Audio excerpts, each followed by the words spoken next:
My child cannot write, my child cannot read, I'm paying school fees. This is Learning Mind. I am Adesanya Valentina, your own educational psychologist that centers on the parents, the school, and the student. The essence of this is to bridge the missing gap that has been disconnected in order to save a child and the society at large.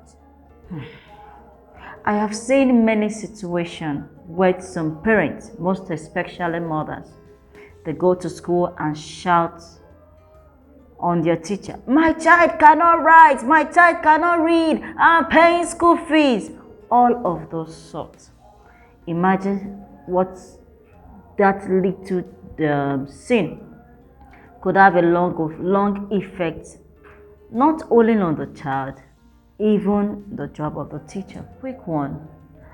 I'm going to be looking at in this series 10 things parents must know when helping a child with dyslexia. 10 things. And we'll be taking it, step by step, gradually. We're not going to take all the 10 at once. Today we're going to look at one, just one.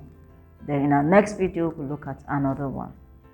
The first one I would like to talk about is focus on your child's success. Stop shouting on that child because that child is going through a lot. The way a normal person reason is different from the way a child with a dyslexia will do. You know why? The placement of the brain is different. So they are passing through a lot when they are trying to process information, especially when they are trying to give that answer to the teacher, or when they're trying to give that answer to what you ask them to do, because of the placement of the brain. So please, parents, focus on your child's success and stop shouting. There's what we call empathy in counseling. Empathy is the situation whereby you put yourself in that person's situation. Just like wearing the shoe. Somebody once said that the ones that wear the shoe is the one that know where it hurts. It's the one that feel the pain. So if you don't wear their shoe, you don't know how they are feeling. You don't know what they are facing. Those children are facing a lot. And that is why as parents, we need to focus on their success. Focus on their success. Don't focus. For example, you have a child who has a reading deficit. Don't focus on that reading deficit. Where is the strength? If you are a dyslexia parent, there's a place we use ignore. Your ignore. That ignore. It must be active 100%. I'm not now saying that you should not ignore and now when you're supposed to correct is not correct. Now, because those children tend to be lazy. That is just the truth. They tend to bet. You just have to be up and do it. As much as I'm saying that you should focus on their strength, having it at the back of their mind that they have a weakness. The focusing on their strength is just a form of strategy in which you need to use to help their weakness. Making the child to know that he's not a good for nothing person. And that is why we are using the strategy of focusing more on their strength. Because if you even focus on it, is even also helping you as a parent to help you reduce blood pressure. Because many parents has entered BP because of their child. Why? They are not able to manage the situation well. And that is why the strategy is to help you and the child. So focus on their strength. What are your child's talents? If you are here, you have a child and you're a parent, you don't know the talent of your child, definitely you'll be struggling through this period with your child. So get to know the talent of your child. For example, a child that is artistic, is good at drawing. That is a good strength. And I'm going to give you an example why I say you should focus on how you can use focus on your child's success to help the child's weakness.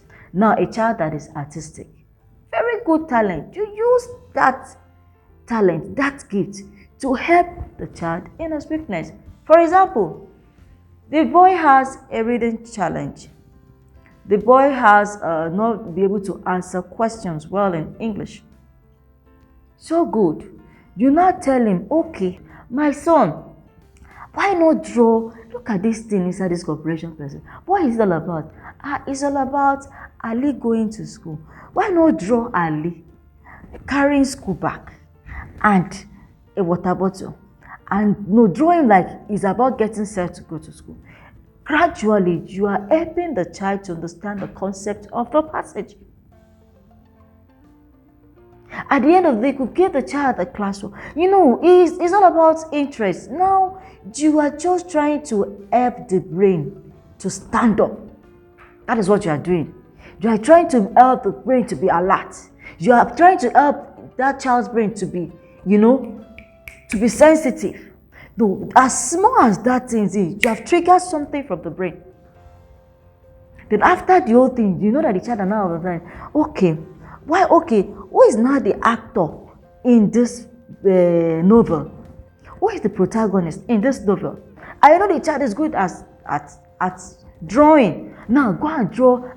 Is that boy? Is Mr. Salami? Okay, go and draw that protagonist. Now, at the end of the day, the young child will be able to understand what the protagonist is, what is that, because you have helped to channel helping his weakness using the strength. And that's why you are begging that the best way you could do this is by focusing on the child's success.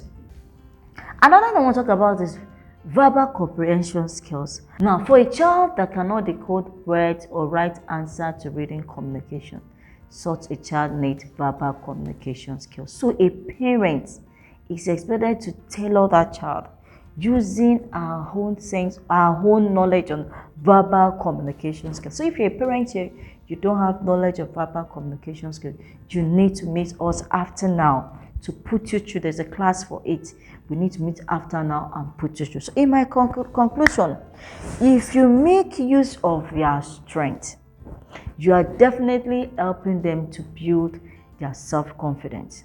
And secondly, they are also seeing you, helping them to give a clarity. They know that their parent is paying attention to their superiority.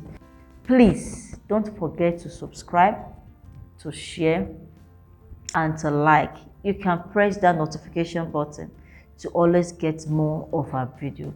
See you in our next video.